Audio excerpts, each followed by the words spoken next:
Thank you for watching. Please like and subscribe this channel. Your one thumbs up will take this video to many unreached. उत्पत्तीचो चवथो आवेसूर. कैन आनी आबेल.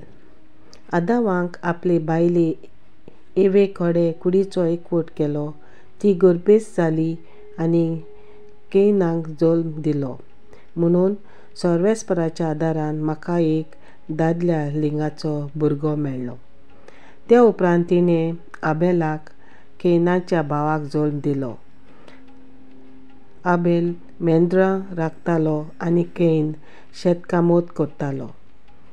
कांय वर्सां उपरांत कैनान जमनीचें उत्पन्न केल्लें फळ सर्वेस्पराक भेटयलें आनी आबेलान भेटयलेली आपले हिंडांतली मालगुडी मेंढरां आनी तांची चरप सर्वेस्पराक आबेल आनी ताची भेटवणी मानवली.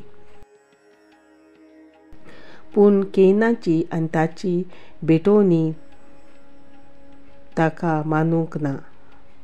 देखून कैन एकदमूच रागान भरलो आनी ताचें मुखामळ सगळेंच बदल्लें.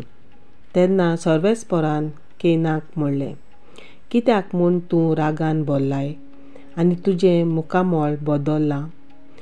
तुवें बरें केल्लें जाल्यार तूं मानवचो नासलोय, पूण वायट करशी जाल्यार एके मोनजाती भाशेन तुका गिरासूंक पातोक तुज्या दाराशी लिपून रावचें ना.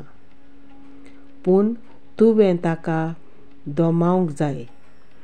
कैनान आपल्या भावाक आबेलाक म्हणलें, आमी भायर शेतान वचुया.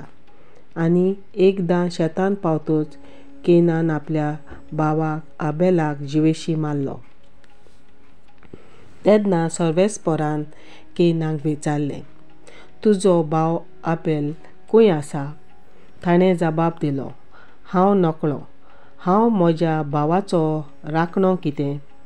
सर्वेस्परान म्हणलें, तुवें कितें म्हूण केलें?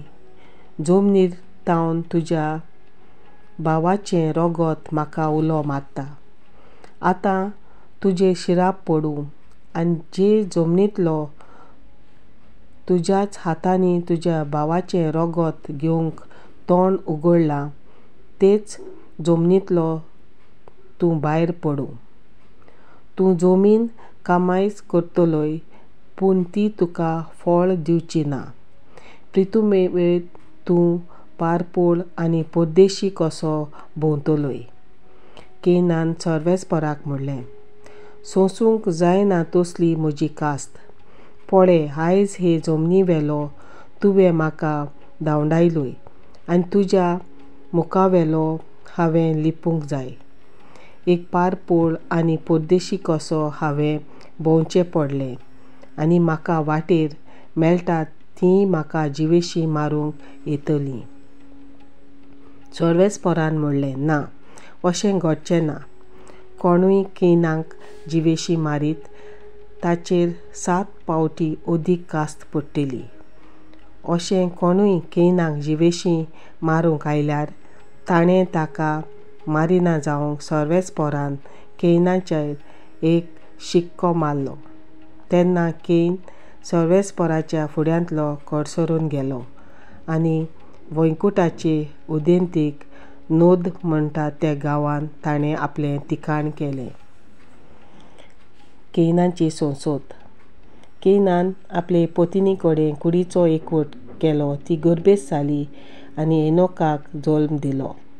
कैनान एक शार बांदलें आनी हाका एनोक म्हूण पुताचें नांव दिलें. एनोकाक इराद जल्मलो आनी इरादाक मेहुजाल जालो. मेहुजालाक मेतुशेल जालो आनी मेतुशेलाक लामेक जालो. लामेकाक 2 बायलो आसल्यो, आदा आनी जिला. आदान जाबालाक जल्म दिलो आनी तो तंबुनी रावूंक बोकड्यो कुंकडां पोसता तांचो मूल वडील जालो. ताचो भाव जुबेल किन्नोरी आनी पिल्लूक वाजयतालो मूल वडील. जिला तुबाल कायनाक जल्म दिलो आनी हो पितूल लोकडाचे सगळे जिन्सांचे आवतां करतालो आनी तुबाल कायनाची भयण नामा. लामेकान आपले पत्नीक म्हणलें, आदा आनी जिला म्हजें आयकून घेयनात. म्हाका घायल केल्ल्या एका मनशाक हांवें जिवेशी मारलो. म्हाका दुखयल्ल्या त्या तरणाट्या धाकट्याक हांवें जीव काडलो. कायनाचो जीव काडटल्या सातपेत फारीकपण दिवंक जाय, पूण लामेकाचो जीव काडटल्यांक 77 फावटी फारीकपण दिवचें पडटलें. सेत आनी ताची संसद. आदामाक आनीक एकदां आपले बायले कडेन कुडीचो एकवट केलो आनी तिणें एक पुताक जल्म दिलो. सेत म्हूण तिणें ताका नांव दिलें, कित्याक तिणें म्हणलें, कैनान आबेलाक मारलो देखून ताचे सुवातेर देवान म्हाका आनीक एक भुरगो दिलो. सेताक एक भुरगो जल्मलो, ताचें नांव एनोश. तेन्ना तावन मनीस सर्वेस्पराचे नांवान प्रार्थना करूंक लागले.